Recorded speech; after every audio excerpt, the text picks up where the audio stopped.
Welkom terug by die groot ontbyt. Ons is selfs by die legendariese Langhaasem, Louis Mossyn. Ja, ons is selfs ook met Reino Smit, wat hom gehelp het om hierdie jaar sy 50ste Comrades klaar te maak. Daar is nog niemand wat soveel Comrades marathons gehardloop het nie. En ons praat vanmôre met Louis. Wat 'n voorreg. Goeiemôre Louis.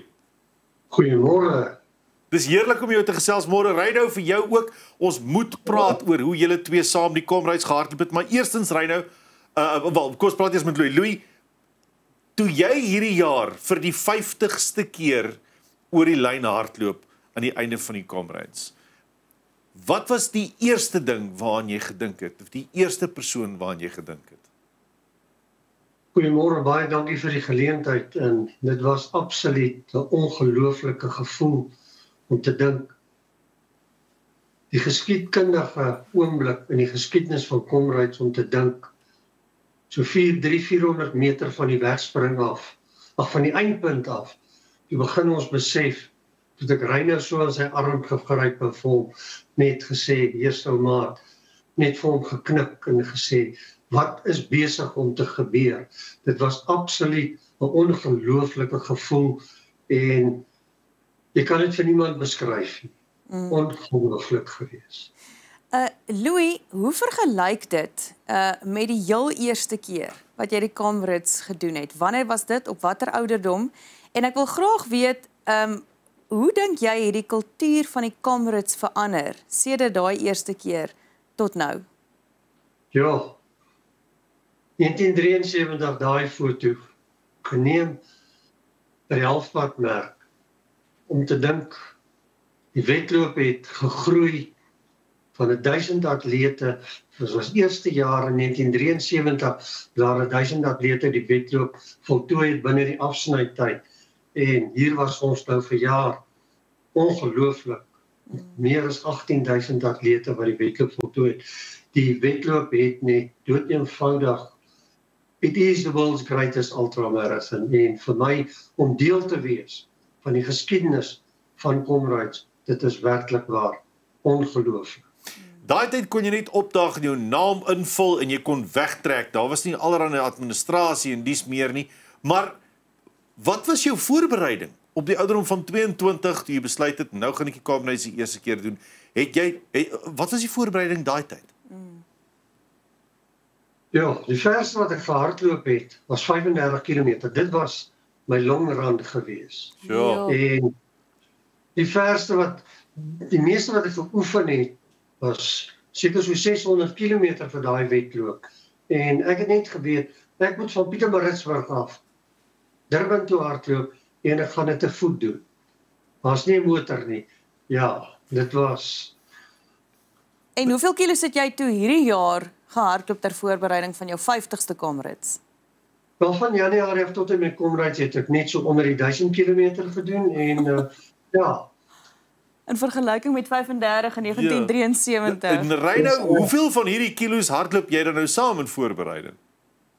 Man, die groot gedeelte van dit het ek ongelukkig bietjie uitgemis op. Ek het bietjie van 'n beseringkie opgetel ter voorbereiding van Two Oceans Centennial, waar ek toen moes uitsit en hartseer genoeg op die kantlyn staan en kyk, maar ek dink ek het toe genoeg tyd gehad om terug te kom van die besering af en myself net so reg te kry om teen Louis se pas te kan aangaan.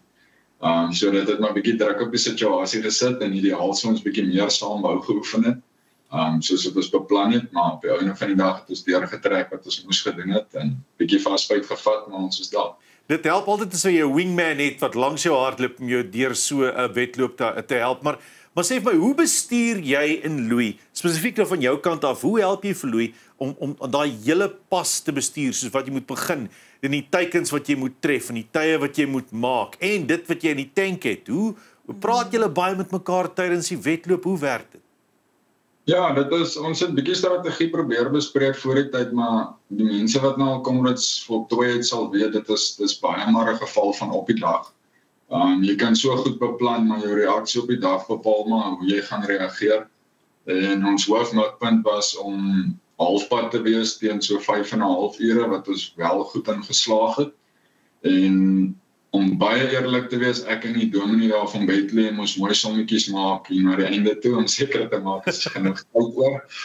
Maar by einde van die dag het ons met mekaar gedouble check om seker te maak dat daar genoeg tyd oor is en ja, so dit het deurgetrek. So strategie gewys, beplanning is daar gewees, maar ons moes maar so 'n bietjie improviseer in die oomblik, maar weer eens dit is gedoen en ons is waar ons wou wees, so ons kan trots wees op daai situasies en bestuur.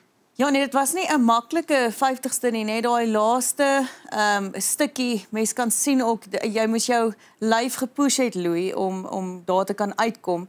Maar jy het dit nie net vir jouself gedoen nie, dit was ook vir 'n goeie doel. Vertel 'n bietjie. Ja, vir jare het ek natuurlik vir Bina en Legacy Center hier in George gehardloop. Kinders met behoeftes vir autisme en groot sukses gewees. Baie dankie vir iedereen en elkeen wat bygedra het. Ons doelwit was R50,000. Ons het die doelwit oorskry en baie dankie en in die aard van die saak, ek wil vir Russell Nugget in Bloemfontein baie dankie sê vir die groot bydrae wat hy gelewer het om die virtuele komryds te reël en waaraan baie atlete deelgeneem het en ons is terug volgende jaar om dit weer te doen. Dit is lekker om te sien dat daar nie net 'n eenvoudige kompeterende element daar is nie, maar dat drawers hart het. Mense praat altyd oor die wedloop van die lewe. Louis, dis nie net vir die Comrades nie, maar die Two Oceans is ook vir jou 'n dierbare marathon. Jy het al in marathons reg oor die wêreld gehardloop en jy het al toekennings gekry vir wat jy bereik het reg oor die wêreld met marathons. Maar wat is die storie by die Comrades? Dat dit gewone mense raak, dat gewone mense 'n deel kan wees daarvoor, want kom ons sê maar eerlik, dit gaan nie altyd oor die wenners nie. Ons noem nie wenners, maar dit is die menslike element in die res van die deelnemers, wat eintlik aangrypend is. Wat maak die Comrades so spesiaal vir die gewone drawer? Wel, Comrades is die aard van die saak. Dit is die wêreld se bekendste ultramarathon, en die toekenning wat ek vir jaar ontvang het, vir my 50ste Comrades. Dis die eerste en die enigste. 5 loriere, dis meer uniek as enige ander wedloopse toekenning en die erkenning wat jy daarvoor kry. En ek sê altyd, ons kan nie almal 'n Bruce Fordyce en 'n Ellen Rock wees nie. Net om 'n Comrades te voltooi, vir enige atleet is jy 'n wenner. En absoluut vir ieder en elkeen wat deelgeneem het verlede Sondag, geluk aan ieder en elke atleet wat deelgeneem het en hier is my maat. En vir almal se ondersteuning, nê, want elke atleet wat daar hardloop het 'n hele groep mense wat saam met hulle is. Louis, ek wil net gou by jou hoor, hoe voel jy oor die voortbestaan van die Comrades? Ek weet daar is 'n bietjie politiek in die bestuur daarvan. Dink jy die Comrades gaan nog 'n lang lewe vorentoe hê?